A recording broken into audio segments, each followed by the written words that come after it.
শাড়ি তো বসতে পারছি না, সরে যাই সরে যাই। দেখো তাহলে অবস্থা। চলো চা খেতে খেতে বাইরের নজারা এনজয় করি, ঠিক আছে? এত তাড়াতাড়ি খাবার চলে এসছে। দুপুরের খাবার এখন সবে 11:30 বাজে।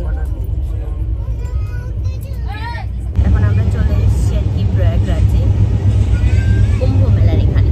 তো এই তো এখান থেকে তো ট্রেনে যাওয়ার পথে দেখা যাবে না আশা করি, ঠিক আছে? তো দেখা যাক, মানে সেই ইয়েটা আসছে যে কুম্ভ মেলার সময় কি ভিড় হয়েছিল, হ্যাঁ সেটাই মনে হচ্ছে বারবার করে যে প্রয়াগরাজে যাওয়ার জন্য সবাই ওরে অরে কি ভিড় কি ভিড়, পুরো স্টেশন কুম্ভ মেলার ওখানে। আবার কত বছর বাদে মেলা হবে, হ্যাঁ? চাটা খেয়ে এখানে এখন বসে আছি। আর কিছুই না, ট্রেনে বসা ছাড়া আর কোনো কাজ নেই। খিদেও হয় না, ঠাম্মি তো অর্ডার দিয়েছে ডিম ভাত, চলেও এসছে খাবার, কিন্তু খিদে নেই পেটে।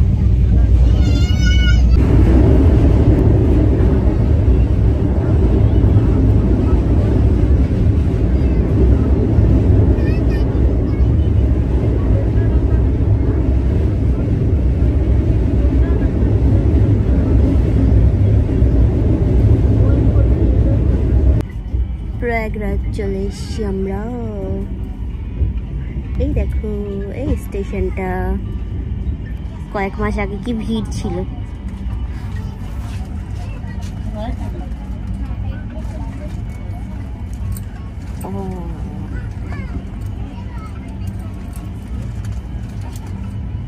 আমি বলছি চল যাই, এখানে তো হচ্ছে না মেলা, কুরকুরে নিলাম, কুরকুরে খাই। আমি ওখানে শোয়ার জন্য এখন প্রস্তুত হচ্ছে, ঠিক আছে? বলছি না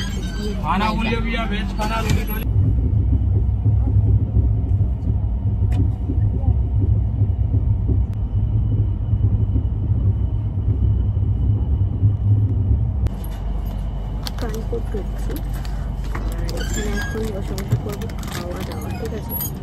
এর মধ্যে আছে রুটি, রুটিটা আমি খাবো না, এখানে স্বামী বলে রুটি খাবে, আর এখানে আছে খাবার।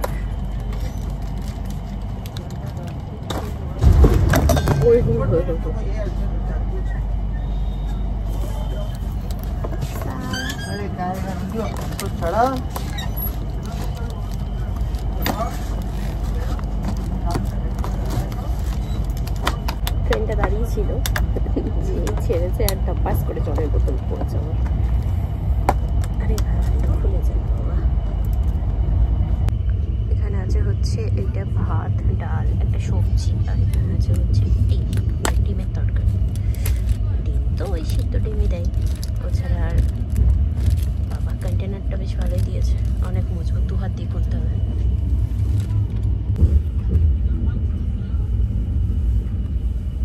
সকাল 11টার সময় খাবার দিয়ে গেছে, আর এখন খাচ্ছি সেই খাবার।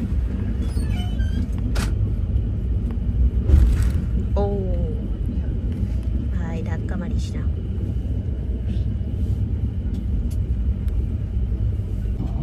আলু পটলের তরকারি, পারমান।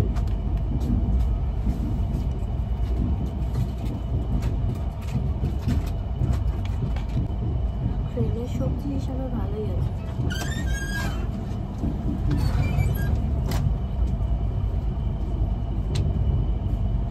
কানপুর ছাড়লাম, আর এই দেখো আমরা নিচ দিয়ে যাচ্ছি আর উপর দিয়ে আরেকটা ট্রেন যাচ্ছি। কত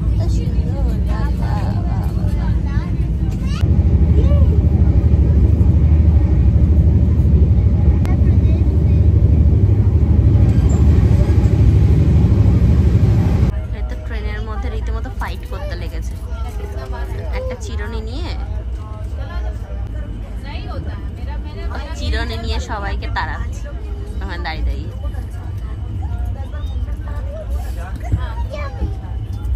রাতের খাবার চলে এসছে, রাতেও আন্ডাই নেওয়া হয়েছে। তো এখানে মনে হচ্ছে মিঠাই আছে, লাড্ডু, রুটিও আছে, গরম আছে, খেয়ে নাও তাহলে ফটাফট, ঠিক আছে? এটা সবজি আছে একটা, ডাল আছে একটা, আন্ডা আর রাইস। সন্ধ্যা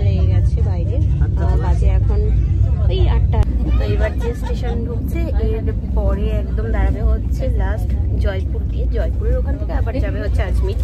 তো আমরা নামবো হচ্ছে জয়পুর, ঠিক আছে। জয়পুরে আছে হচ্ছে আমার পিসির ছেলের বাড়ি, ওখানেই যাচ্ছি সবার ফার্স্টে আমরা। হাত ধুয়ে আসি, তারপরে খেয়ে নাম। আর কিছু আছে ওখানে খোলা?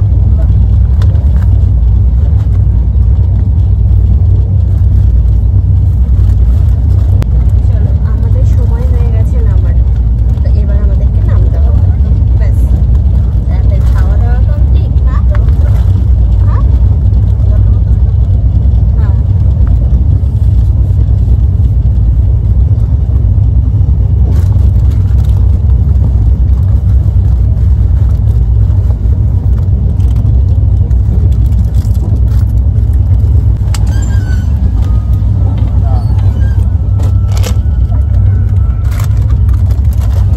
ব্যাগপত্র সব এখানে নিয়ে নিলাম, ঠিক আছে। ঠাম্মি একটু শুয়েছিল, তো ব্যাগ নিয়ে এখানে বসে আছি। ভাই নিতে আসবে আমাদেরকে। ঢুকিনি আমরা, জয়পুর ঢুকবো। এই যে আরো একটা ব্যাগ আমাদের। চলো ব্যাগটা দিয়ে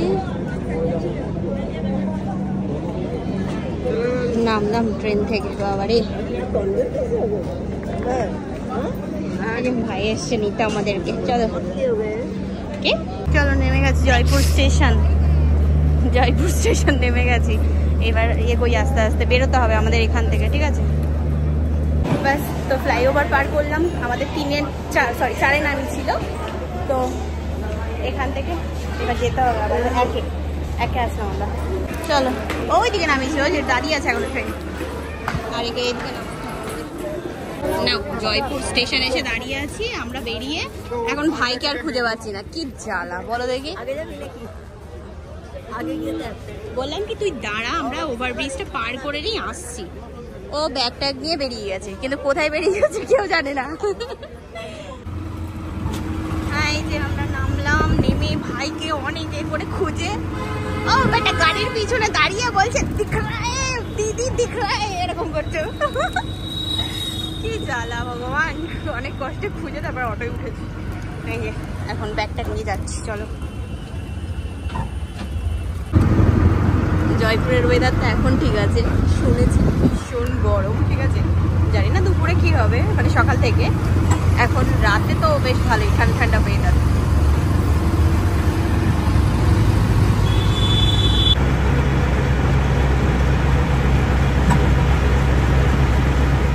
যে ঠাকুর যে ফুলে সন্তুষ্ট, তাই যে ঘরে চলে এসেছি।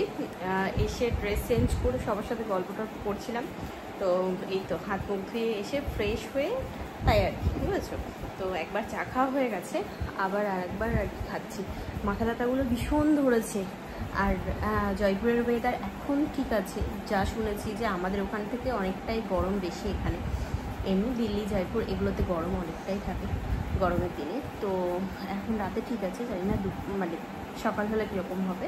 এখন বাজে হচ্ছে 2টো, তো এবার টানা ঘুম দেবো ব্যাস। মাথার মধ্যে ট্রেন দুলছে।